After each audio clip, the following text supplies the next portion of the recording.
আমার একটা 3 বছরের ছোট একটা শিশু আছে, তার বয়স 3 বছর। সে জানেও না, এখনও পর্যন্ত জানতেও পারেনি যে তার পাপা আর নেই। ও শুধু সমানে বলে যাচ্ছে আমার পাপা কোথায়, আমার পাপা কোথায়। তাকে আমি কি উত্তর দেবো? আমি তো উত্তর দিতে পারছি না, আমার অবস্থা তো খারাপ, আমি কি উত্তর দেবো? দুমড়ে মুচড়ে যাওয়া টিনের শাড়ি, ঝলসে যাওয়া গাছেরা, বাতাসে ছাই আর পোড়া গন্ধ। দুদিন আগেও এটা গুদাম ছিল। দুদিন আগেও মানুষের আলাপে, ইয়ার্কি ঠাট্টায় সরগরম ছিল এই ঘরগুলো।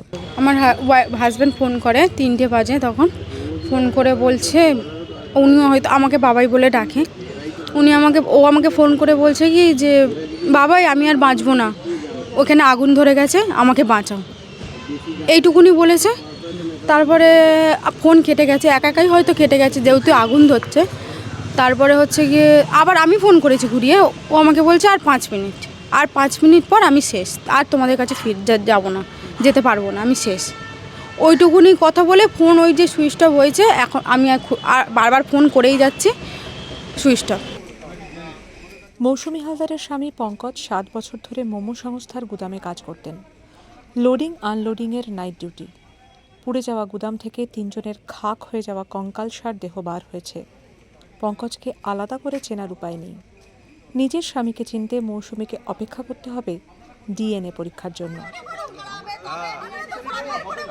ভেতর দিয়ে লক করা ছিল, যে যিনি হচ্ছে গিয়ে ওখানে গার্ড থাকে, উনি মানে একটা তো গার্ড থাকে, উনি হচ্ছে গিয়ে ভেতর দিয়ে চাবি মেরে উনি হয়তো ঘুম পেয়ে গেছিলো, ঘুমিয়ে পড়েছে যেহেতু ওরা তালা খুলতে খুলতে ভেতরে আগুন পৌঁছে গেছে। ওকে বেরোতে পারিনি, যে 3-4 দিন পরে ফোন করবে, ফোন করে ওরা ডাকবে, তখন ডিএনএ টেস্ট হবে। আমার কাছে কথা হচ্ছে 3-4 দিন, হয়তো 1 সপ্তাহ পরে দেবে আমাদেরকে, তো আমরা নিয়ে কী করবো তখন? তার তো এমনিই কিছু বেঁচে নেই, আমরা নিয়ে কী করবো? আমাদের মনের অবস্থা কি ওরা কেউ বুঝতে পারছে না? আমরা আজকে গরিব বলে এই অবস্থা। পুলিশ জানাচ্ছে 27 জানুয়ারি বিকেল পর্যন্ত অন্তত 14 জনের নামে মিসিং ডায়েরি হয়েছে। নিখোঁজ প্রিয়জনেরা যে আর ফিরবেন না, নরেন্দ্রপুর থানার সামনে জড়ো হওয়া ভিড় সেটা জানে। 5টি কঙ্কালসার দেহ ছাড়াও বেশ কিছু দেহাংশ মিলেছে গুদামের ধ্বংসস্তূপে। তার মধ্যেই হয়তো এতদিনের চেনা ভালোবাসার মানুষগুলোর টুকরো রয়েছে। তারই অপেক্ষায় থাকা মুখগুলো জুড়ে শুধু এক রাশ শূন্যতা। কাকে খুঁজতে এসছেন? আমার ভাই আর আমার কাকুর ছেলেকে, জয়দেব মাঝি। আর আমরা বাপন বলি, সবসময় বাপন বলে ডাকি। আমার ভাইয়ের সঙ্গেই তো কাজ করতো। আপনার ভাইয়ের কি নাম? শ্রীকৃষ্ণ মাইতি।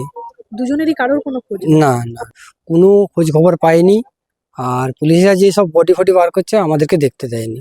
ওরা মাচাতে ছিল নাকি, মাচা পুরো একদম পড়ে গেছে আগুনের মধ্যেই। জয়দেব আর শ্রীকৃষ্ণ কাজ করতেন ডেকোরেটার্সের গুদামে। মোমো সংস্থার গুদামের লাগোয়া সে বাড়িও পুড়ে ছাই। সেখানেই কাজ করতেন তাদের আরও এক আত্মীয় সুশান্ত জানা। জয়দেব শ্রীকৃষ্ণ আগুনে আটকে পড়লেও সুশান্ত বেরিয়ে যেতে পেরেছিলেন। সুশান্তদা, কতজন ছিলেন আপনারা? আমাদের ঠিকাদার আন্ডারে মিনিমাম 16 জনের মতো ছিলাম। কিভাবে আগুন লাগলো বুঝতে পেরেছিলেন নাকি ঘুমোচ্ছিলেন তখন ওই সময়? 3টে হবে, এরকম হবে কিছু একটা। ঠিক আছে, টাইমটা দেখে নি। আমার একটা কাকু সে আমাকে ডাকছে, বলে বলছি উঠে পড়, গোডাউনে আগুন লেগেছে। তখন আক করে আমি যখন বেরোই মশারি থেকে, তখন পুরো ধোঁয়ায় পুরো অন্ধকার, আমি নিঃশ্বাস আর নিতে পারছি না। তারপর কিভাবে আমি নিচে গলে পড়ে যাবো, ওখান থেকে পড়ে যেতে আমি বেরিয়ে এসেছি।